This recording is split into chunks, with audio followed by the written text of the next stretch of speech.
안녕하세요, 청취자 여러분. 오늘은 관계에 좀 복잡하고도 때론 어려운 지점이죠.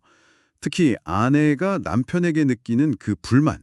이걸 정신건강의학과 전문의이자 경영학 박사이신 이우경 님의 글 남편이 미울 때 위로의 처방 일부를 통해서 좀 깊이 있게 얘기 나눠볼까 합니다. 네, 안녕하세요. 이게 함께 숨쉬는 공간조차 버겁다 이런 감정 혹시 느껴보신 적 있으신가요? 바로 이런 마음에서 오늘 이야기가 시작되는데요. 그렇죠. 상당히 강렬한 표현이죠. 네, 왜 이런 감정이 생기는 건지, 또 결혼이라는 관계가 요즘 어떻게 변하고 있는지, 그리고 이 글이 제안하는 위로나 해법은 뭔지 좀 같이 탐색해 보려고 합니다. 관계의 본질을 좀 더 명확하게 이해하는 게 오늘 저희 목표라고 할 수 있겠습니다. 네, 좋은 목표인 것 같습니다. 근데 시작부터 좀 놀라운 통계가 있더라고요. 아내 셋 중 하나는 함께 살수록 남편이 싫다. 네, 그 통계가 참 많은 걸 생각하게 하죠. 네, 생각보다 너무 높은 수치인데 이 좀 불편할 수 있는 진실부터 한번 들여다볼까요? 네, 그게 외면하기 어려운 현실을 보여주는 것 같아요. 글에 인용된 2024년 조사를 보면 단순히 싫다는 감정을 넘어서 부부 만족도에서도 차이가 꽤 커요. 남편은 한 78% 정도 만족하는데 아내는 69% 정도거든요. 아, 9%포인트 차이면 꽤 큰데요? 그렇죠. 이게 그냥 감정 문제라기보다는 관계 안에서 아내가 좀 더 많이 기여하는데 보상은 덜 받는다고 느끼는 그런 구조적인 측면하고도 연결될 수 있다는 해석이 가능합니다. 뭔가 불균형이 느껴진다는 거군요. 네. 그리고 지금은 뭐 아이들 때문에 참고 살지만 미래는 장담 못하겠다. 이런 아내들의 목소리가 늘고 있다는 점도 관계가 좀 위태롭다는 걸 보여주는 지표 같고요. 78%대 69%. 네. 확실히 의미 있는 차이네요. 그럼 아내들이 느끼는 불만, 그 구체적인 이유는 이 글에서 뭐라고 분석하고 있나요? 단순히 뭐 성격 차이 이런 걸 넘어서는 게 있을 것 같은데요. 네, 핵심적으로 한 세 가지 정도로 요약하고 있습니다. 첫째는 생각이 너무 다르다는 거예요. 뭐 살아온 배경이나 가치관 이런 게 다르니까 사사건건 부딪힌다는 거죠. 근본적인 차이군요. 그렇죠. 둘째는 남편이 지나치게 자기중심적이다. 그러니까 내 생각, 내 감정만 너무 중요하고 배우자 입장은 잘 헤아리지 못하는 태도. 이게 관계를 병들게 하는 아주 주요한 원인으로 꼽히고요. 아, 이기적인 태도. 이것도 정말 힘들죠. 네. 마지막으로는 경제적인 책임을 충분히 지지 않는다는 좀 현실적인 문제도 무시할 수 없습니다. 아무래도 돈 문제가 감정 문제로 확 번지는 경우가 많으니까요. 가치관 차이, 자기 중심성, 경제 문제. 아, 정말 관계의 기본을 흔들 수 있는 그런 요인들이네요. 이런 현실적인 불만 말고도 이 글에서는 우리가 가진 결혼이나 사랑에 대한 어떤 환상 같은 거 있잖아요. 그게 깨지면서 오는 실망감에 대해서도 얘기하고 있죠. 아, 맞습니다. 그 지점도 중요하게 다루고 있어요. 우리가 어릴 땐 뭐 동화처럼 마냥 행복한 결말을 꿈꿨지만 현실에서는 결혼이 그냥 해야 하니까 혹은 남들처럼 보여야 하니까 유지되는 경우가 많다는 그런 통찰이죠. 의무감이나 체면 때문에. 그렇죠. 그러다 보면 결혼은 점점 의미를 잃고 그냥 관습이 돼버리고 한때 뜨거웠던 사랑도 감정 없는 습관으로 전락하기 쉽다는 겁니다. 그래서는 이걸 생각 없이 행동하는 것의 결과로 보기도 하고요. 좀 씁쓸하게 들리네요. 그 키르케고르의 말 인용한 것도 인상 깊었어요. 결혼하라 후회할 것이다. 결혼하지 말라 후회할 것이다. 이게 딱 그런 딜레마를 보여주는 것 같아요. 네, 그렇죠. 결혼이라는 제도하고 사랑이라는 감정 사이에 아주 복잡한 긴장, 또 환멸, 이런 것들을 아주 함축적으로 보여주는 인용이죠. 이상과 현실 사이의 그 괴리에서 오는 필연적인 고민을 건드리고 있습니다. 이런 개인적인 차원의 갈등이나 고민이 또 사회적인 큰 흐름과도 연결된다는 점도 짚어주는데요. 한국의 이혼율, 특히 황혼 이혼이 늘고 있다는 얘기가 나오더라고요. 맞습니다. 그 통계청 2024년 자료 기준으로 보면 한국 이혼율이 OECD, 그러니까 경제협력개발기구 회원국 중에서 아시아 국가로는 2위라고 해요. 상당히 높은 편이죠. 2위요? 어휴. 네. 근데 더 흥미로운 건 뭐랄까 관계가 좀 불안정한 결혼 초기 이혼은 오히려 줄고 있대요. 그런데 수십 년 같이 산 부부들의 황혼 이혼은 계속 늘고 있다는 점입니다. 아, 오래 살고 헤어지는 경우가 늘어난다. 왜 그럴까요? 주요 원인으로는 역시 성격 차이, 아니면 배우자 가족과의 갈등, 외도 이런 것들이 꼽히는데요. 근데 황혼이혼은 단순히 두 사람 헤어지는 걸로 끝나지 않잖아요. 재산 분할이나 상속 문제 복잡해지고 자녀들과의 갈등도 심해질 수 있고요. 더 나아가서는 노인 빈곤 문제나 고독사 같은 아주 심각한 사회 문제로까지 번질 수 있다는 경고도 이 글에 담겨 있습니다. 그냥 두 사람 문제가 아니라는 거죠. 그렇군요. 이게 사회 부조적인 문제하고도 다 연결이 되는 거네요. 결혼 자체에 대한 인식 변화도 참 흥미로워요. 뭐 사실혼이나 존론 같은 새로운 관계 형태가 등장하고 있다는 점도 그렇고요. 네, 맞아요. 결혼 안 해도 같이 살 수 있다, 이렇게 생각하는 비율이 거의 70%에 달한다는 건 결혼관 자체가 정말 근본적으로 반하고 있다는 걸 보여주는 거죠. 70%나요? 네.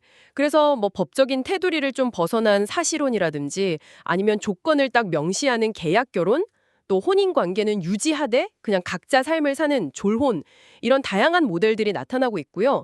심지어 혼전 계약서에 재산뿐만 아니라 뭐 생활 방식이나 가사 분담까지 아주 구체적으로 정하는 경우도 늘고 있다고 합니다. 와, 정말 구체적이네요. 그쵸. 이게 그러니까 부부 관계가 예전처럼 그냥 낭만적인 사랑 이거 하나로만 유지되는 게 아니라 점점 서로의 조건이나 필요를 좀 현실적으로 조율하는 관계로 변모하고 있다는 걸 보여주는 현상이라고 할 수 있겠습니다. 관계의 형태가 정말 다양해지고 있네요. 자, 여기서 아주 흥미로운 지점으로 한번 넘어가 보죠. 우리가 처음 사랑에 빠졌을 때 느끼는 그 마법 같은 이끌림 있잖아요. 그거랑 그 유효 기간에 대한 이야기. 흔히 말하는 콩깍지의 과학적인 설명이랄까요? 아, 네, 그렇죠. 재미있는 부분이죠. 그래서는 사랑에 빠지는 그 순간을 마치 마법에 걸린 것처럼 눈이 멀고 열병을 앓는 상태로 묘사해요. 열병이너? 네, 서로 다른 점은 막 매력으로 보이고 같은 점은 운명처럼 느껴지게 만드는 아주 강력한 화학 물질, 그러니까 케미컬의 작용이라는 거죠. 아, 호르몬 작용 같은 거군요. 맞습니다.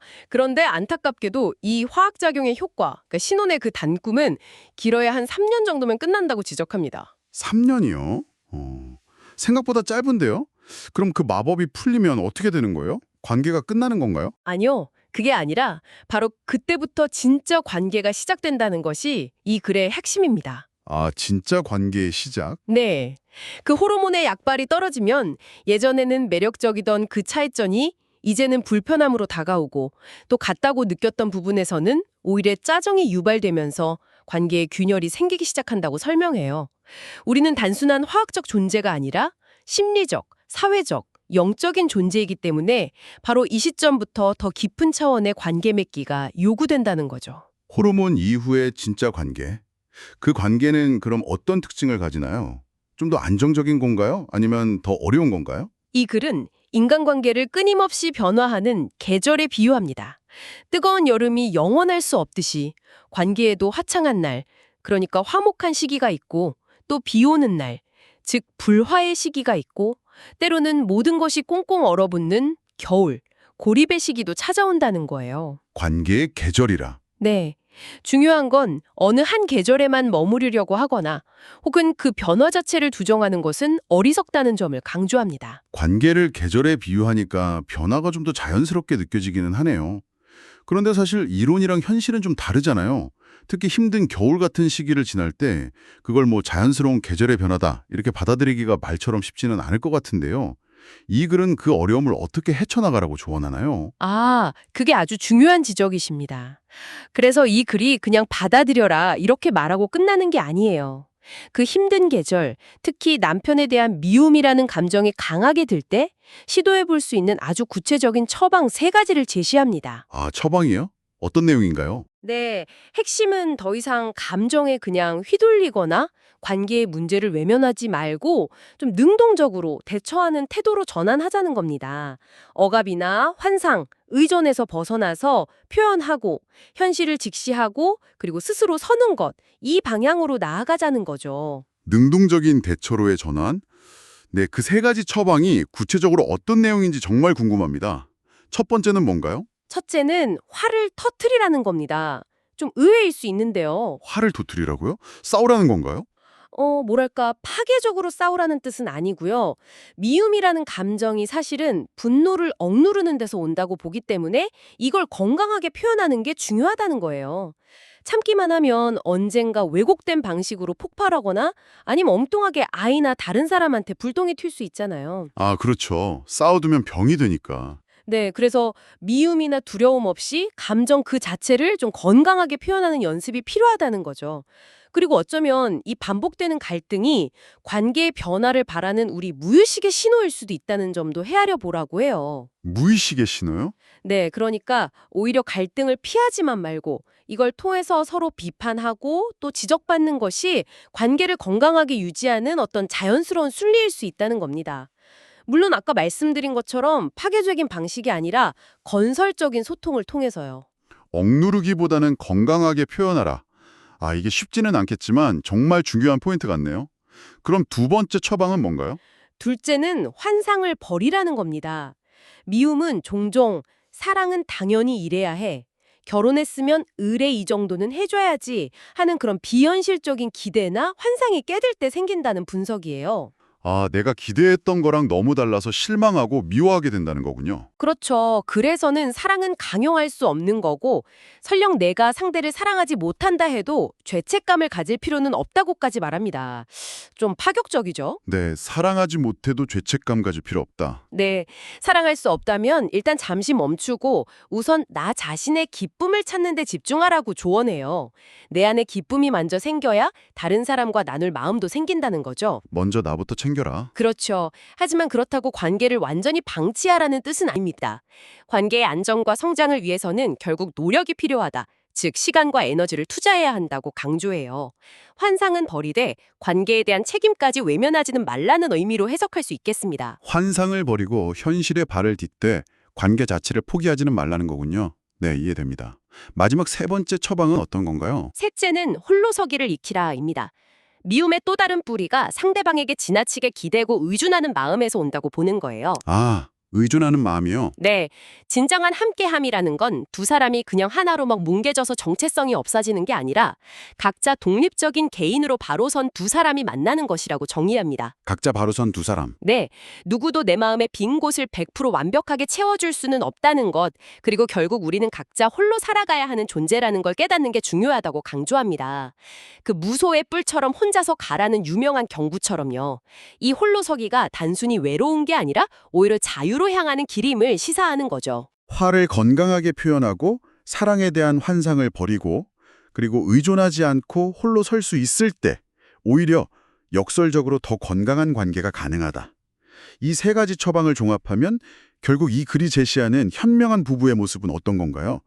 혼자 사는 듯이 함께 사는 것이라는 표현이 나왔던 것 같은데요. 아, 네, 정확합니다. 그게 이 글이 궁극적으로 제안하는 관계의 지향점이라고 할 수 있어요. 그게 구체적으로 어떤 의미일까요? 혼자 사는 듯이라는 건 말씀하신 것처럼 서로의 개별성, 자유, 독립성 이런 것들을 존중하고 또 각자 자기 삶에 책임을 지는 태도를 의미합니다. 내 행복이나 불행의 원인을 자꾸 상대방 탓으로 돌리지 않는 거죠. 네, 자기 책임. 그리고 함께 사는 것은 그렇게 독립적으로 잘 선 두 주체가 서로의 다름을 인정하고 존중하면서 마치 두 개의 톱니바퀴가 딱 맞물려서 돌아가듯이 새로운 삶의 방식을 함께 만들어 나가는 그 과정을 뜻합니다. 아, 톱니바퀴처럼요? 네. 중요한 건 내가 내 삶을 책임지는 만큼 자유로워지고 그렇게 홀로 설 수 있을 때 비로소 진정한 의미의 함께함이 가능하다는 통찰이에요. 이 균형을 잘 찾을 때 부부는 다시 건강하게 관계를 이어갈 힘을 얻게 된다는 것이 이 글의 핵심 메시지입니다. 오늘은 이호경님의 글 남편이 미울 때 위로의 처방을 통해서 아내들이 느끼는 불만의 현실적인 이유들부터 시작해서요. 변화하는 결혼관, 또 사랑의 화학 적용과 관계의 본질, 그리고 궁극적으로 관계를 좀 건강하게 가꾸기 위한 세 가지 처방까지 아주 깊이 있게 살펴봤습니다. 특히 그 미움이라는 어려운 감정을 피하거나 외면하지 않고 오히려 그 안에서 관계를 다시 한번 새롭게 정립할 기회를 찾는다는 관점이 참 인상적이었습니다. 네, 그렇죠. 이 글은 결혼 생활의 어려움에 대한 아주 현실적인 진단과 함께 그 심리적, 사회적 맥락까지 넓게 아우르는 그런 통찰을 제공한다고 생각합니다. 오늘 저희가 나눈 이야기들이 지금 비슷한 고민을 안고 계신 분들뿐만 아니라 어쩌면 모든 인간관계의 복잡성이나 변화 가능성에 대해서 다시 한번 생각해 볼 수 있는 그런 기회를 제공했을 거라고 믿습니다. 네, 관계 속 이상과 현실의 그 간극을 어떻게 받아들이고 또 그 속에서 우리가 어떤 태도를 취할 것인가에 대한 중요한 질문을 던져준 것 같아요. 맞습니다. 마지막으로 이 글이 남긴 메시지를 다시 한번 좀 새겨보고 싶습니다. 책임지는 만큼 자유로워지고 홀로 설 수 있을 때 진정으로 함께할 수 있다는 것. 청취자 여러분, 각자의 중요한 관계 속에서 이 함께함과 홀로섬의 균형점은 지금 어디쯤에 있다고 느끼시나요? 그리고 관계의 여러 계절, 특히 좀 어렵고 힘든 겨울 같은 시간을 피할 수 없는 과정으로 받아들이는 태도가 여러분의 관계에 또 어떤 변화를 가져올 수 있을지 잠시 한번 생각해 보시면 좋겠습니다. 네, 정말 곱씹어 볼 만한 질문인 것 같습니다. 오늘 저희와 함께 이 깊이 있는 탐색에 동참해 주셔서 진심으로 감사합니다. 네, 감사합니다. 다음 시간에 또 다른 흥미로운 주제로 찾아뵙겠습니다.